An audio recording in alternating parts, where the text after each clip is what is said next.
Very good. तो आप मुझे ये बताओ, आपने कभी कुआं देखा है? कुआं देखा है? हरे पौधे देखे हैं? बड़ा सा पेड़ देखा है? कभी कोयल के अंडे देखे हैं आपने? अच्छा, तो आज आप कोयल कुआं के साथ की कहानी सुनोगे? सुनोगे? Very good. तो एक बहुत बड़ा जंगल था। क्या था? उसमें एक बहुत सुंदर सा पेड़ था। क्या था? अच्छा, उसके ऊपर एक कुआं उसकी पत्नी रहती थी। क्या कौन रहता था?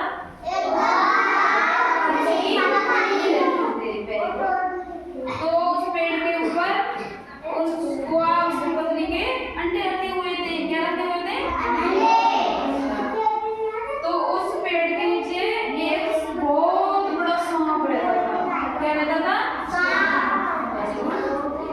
वो जो कुआं उसकी पत्नी को अंडे देते थे, तो उस अंडे को वो सांप खा जाता था। क्यों खा जाता था? तो उसके बाद कुआं मतलब सांप से बहुत परेशान हो गया। किससे परेशान हो गया? कुआं को एक आइडिया आया। तो कुआं उड़ता उड़ता उड़ता उड़ता कहाँ गया? बहुत बड़े जंगल में गया था। फिर वो एक राजा के महल के पास जाके पहुंचा। कहाँ जाके पहुंचा? राजा के महल के पास। तो राजा के महल के पास एक बहुत बड़ी नदी थी, मतलब बहुत बड़ा तालाब था। उसमें रानी स्नान कर रही थी। कौन कर रही थी?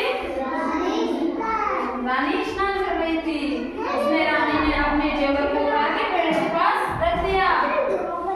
रानी के सैनिक पेड़ के पास खड़े हुए थे। कौन खड़े हुए थे? कौन खड़े हुए थे? Very good.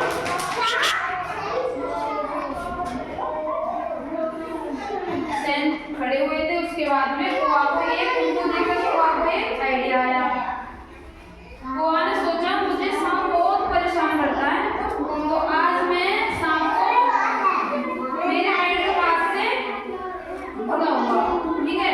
तो उसको एक आइडिया आया। उसने रानी का हार चुराकर वो उड़ गया। सैनिक उसके पीछे भागते भागते उस पेड़ के पास पहुंचे जिस पेड़ के ऊपर कुआं उसकी पत्नी के अंडे रखे हुए थे। कहाँ रखे हुए थे? पेड़ के ऊपर। क्या रखे हुए थे? अंडे। Very good. तो कुआं को आइडिया आया। कुआं ने उस हार को सांप के बिल पर पटक दिया। कहाँ पटक दिया? तो राजा के सैनिक उसके पास आ गए और सांप को राजा के सैनिकों ने मार दिया। किसको मार दिया?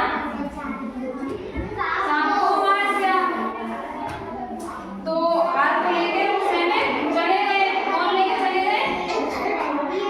सैनिक। Very good. उसके बाद में कुआं खुश हुआ। कुआं क्यों खुश हुआ था? क्योंकि उसके अंडे बच गए और सांप मर गया। कौन मर गया? Very good. तो कुआं उसकी पत्नी पेड़ पर खुशी खुशी से रहने लगे। क्यों खुशी खुशी से रहने लगे? क्योंकि उसके बच्चे चूजे उसमें से अंडों में से छोटे छोटे चूजे निकले थे। उनको देखकर वो बहुत खुश हुए थे। तो बच्चों, इस कहानी से आपको क्या शिक्षा मिलती है? इससे आपको ये शिक्षा मिलती है कि हमें कठिन परिस्थितियों में दिमाग से काम लेना चाहिए, सूझबूझ से काम लेना चाहिए। लेना चाहिए नहीं? लेना चाहिए। Very good. तालियां।